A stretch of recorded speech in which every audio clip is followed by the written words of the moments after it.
Good evening students. मैं आपका political science का राजनीतिक शास्त्र का टीचर पारस कंबोज। तो आज से हम हमारा हिंदी मीडियम का सिलेबस स्टार्ट करते हैं हिंदी मीडियम में। तो सबसे पहले हम हमारी जो पहली बुक है पॉलिटिकल साइंस की, जो हमारी राजनीतिक शास्त्र की दो किताबें हैं। सबसे पहली जो किताब है समकालीन विश्व राजनीति, उसके पहले चैप्टर से शुरुआत करेंगे। तो जो सबसे पहला चैप्टर है समकालीन विश्व राजनीति, उसकी कुछ भूमिका, मतलब इसके अंदर पूरा का पूरा जो द्वितीय विश्व युद्ध के बाद से लेकर आज तक की जो मॉडर्न पॉलिटिक्स है, जो आज के समय की राजनीति है, वहाँ तक हमें पूरे विश्व के बारे में पढ़ना है। हाँ जी, तो सबसे पहले हम देखते हैं समकालीन विश्व राजनीति ये कब स्टार्ट हुई, कब शुरू हुई है। ये द्वितीय विश्व युद्ध के बाद। तो द्वितीय विश्व युद्ध था जो, वो कब हुआ?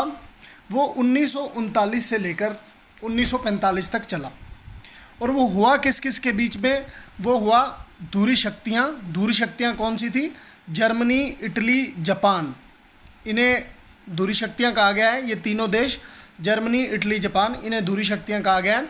और जो जिनके बीच में हुआ था फिर थे मित्र देश, जिनमें मित्र देशों में कौन कौन शामिल था? अमेरिका, सोवियत संघ, ब्रिटेन और फ्रांस। ये सभी द्वितीय विश्व युद्ध में एक दूसरे के खिलाफ लड़ रहे थे। एक तरफ थी धुरी शक्तियाँ जो जर्मनी, इटली और जापान है, और दूसरी तरफ थे मित्र देश जिनमें अमेरिका, संयुक्त राज्य अमेरिका, सोवियत यूनियन, ब्रिटेन और फ्रांस थे। इनके बीच में विश्व युद्ध चल रहा था। तो इस द्वितीय विश्व युद्ध का अंत हुआ 1945 में। तो ये द्वितीय विश्व युद्ध का अंत किस प्रकार हुआ? इसका अंत जब संयुक्त राज्य अमेरिका ने जापान के हिरोशिमा और नागासाकी पर 2 न्यूक्लियर बम गिरा दिए, उसके पश्चात जापान ने और धुरी शक्तियों ने सरेंडर कर दिया, आत्मसमर्पण कर दिया। उसी के साथ ही ये द्वितीय विश्व युद्ध का अंत हो गया।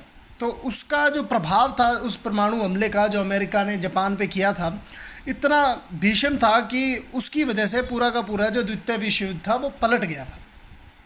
तो उसके बाद जो 1945 में द्वितीय विश्व युद्ध खत्म हो जाता है। 1945 में फिर शीत युद्ध शुरुआत होती है। शीत युद्ध की, शीत युद्ध क्या है?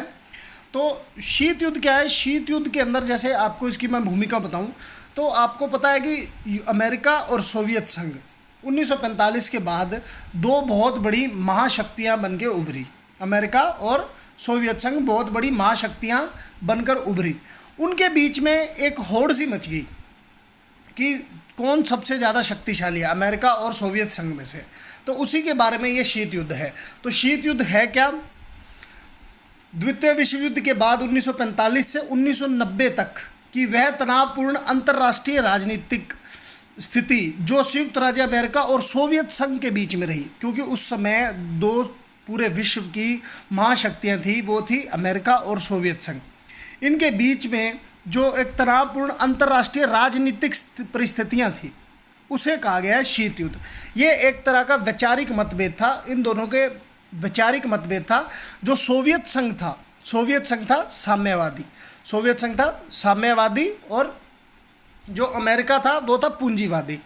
जो साम्यवादी और समाजवादी था वो था सोवियत संघ, और अमेरिका था वो एक लोकतांत्रिक और एक पूंजीवादी देश था। आपको बता दें कि साम्यवाद क्या होता है। साम्यवाद के अंदर जो देश के अंदर जो भी आर्थिक गतिविधियां होती हैं, हर चीज़ का जो कंट्रोल होता है वो सरकार के हाथ में होता है, वो होता है साम्यवाद। उसे इंग्लिश में कम्युनिज्म बोलते हैं, कम्युनिज्म एंड सोशलिज्म। और पूंजीवाद जो आज आप देखते हैं, भारत के अंदर देखते हैं, पूंजीवाद क्या होता है? पूंजीवाद होता है कि देश की जो आर्थिक परिस्थितियां हैं, बहुत सारी जो मतलब सेक्टर्स हैं, उनके अंदर जो प्राइवेट पार्टिसिपेशन होना, प्राइवेट पार्टिसिपेशन मतलब निजीकरण, निजी कंपनियां का होना। जिस प्रकार से आप हमारे भारत देश में देखते हैं कि बहुत सारी निजी कंपनियां काम करती हैं, जैसे कि रिलायंस है, गूगल है, फेसबुक है, व्हाट्सएप है, ये सब निजी कंपनियां हैं जो काम करती हैं। हवाई जहाज़ों की कंपनियां हैं, एयर इंडिया सरकारी कंपनी है, उसके अलावा भी बहुत सारी कंपनियां, स्पाइस जेट है, इंडिगो है, इसे बोलते हैं पूंजीवाद। तो भारत एक पूंजीवादी देश है और अमेरिका भी एक पूंजीवादी देश है।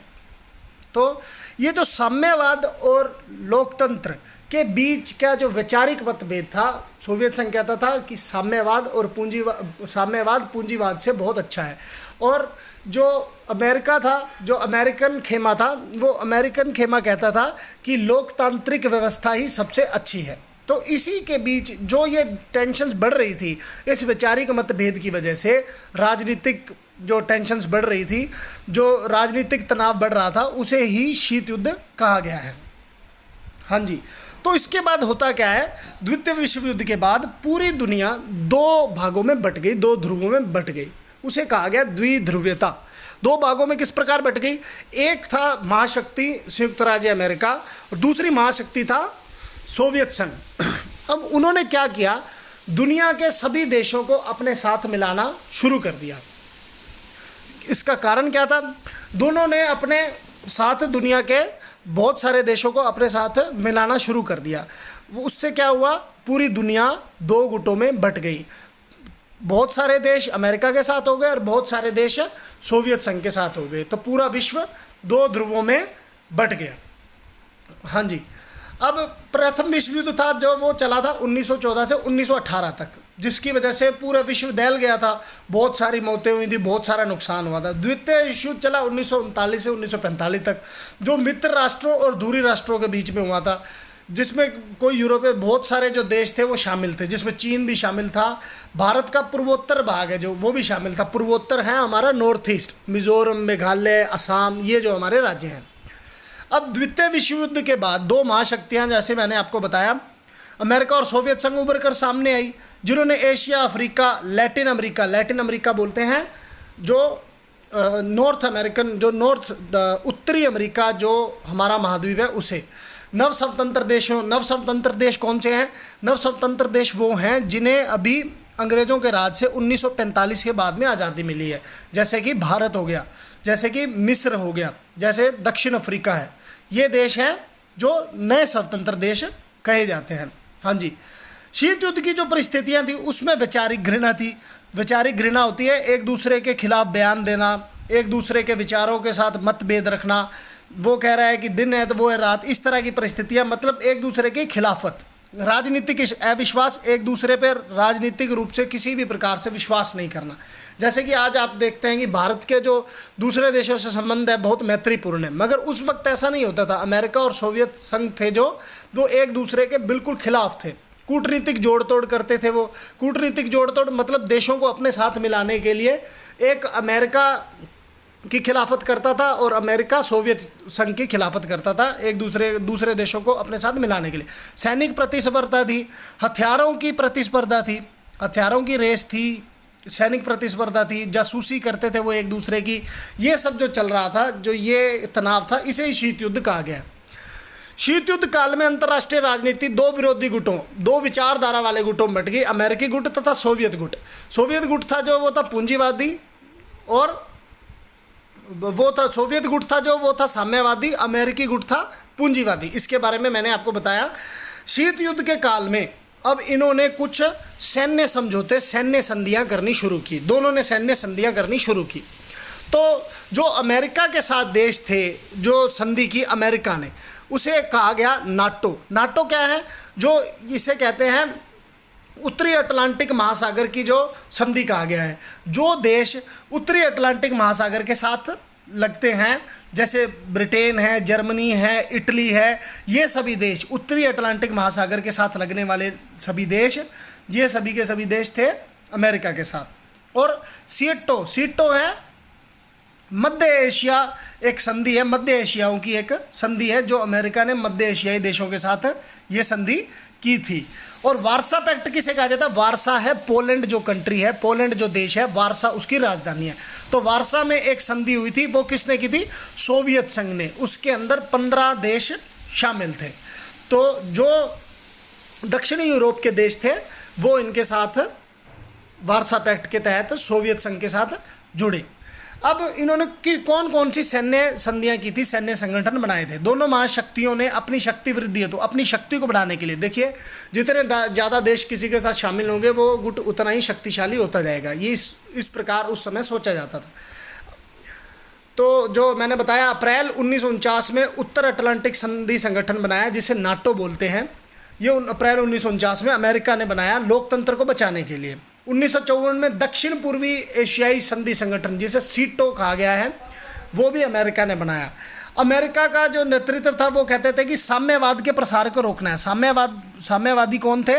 सोवियत संघ के प्रसार को रोकना है। 1955 में बगदाद पैक्ट किया। बगदाद के अंदर ये संधियां हुई थी, ये अमेरिका के द्वारा की गई। 1955 में ही वारसा में एक संधि हुई। वारसा है पोलैंड की राजधानी।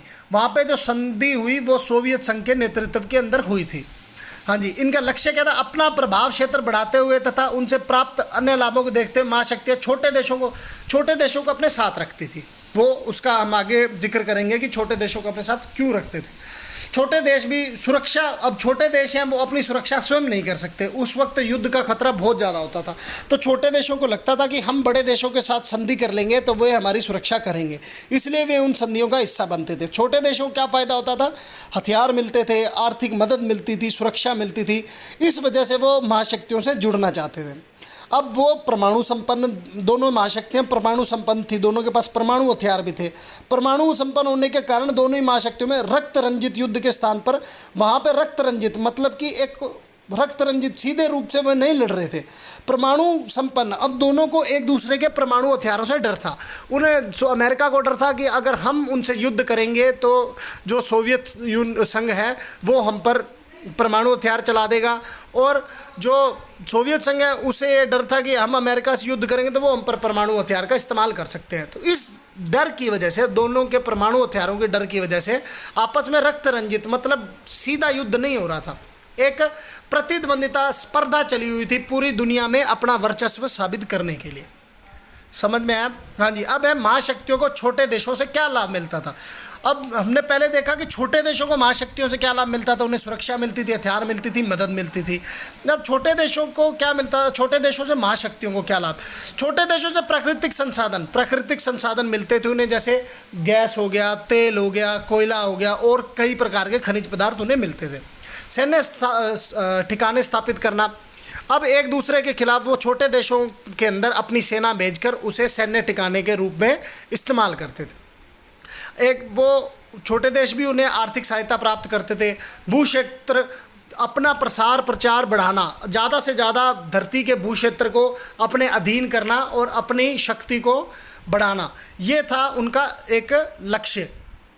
तो ये इसी वजह से पूरा विश्व दो गुटों में बटा हुआ था। इसे ही कहा गया है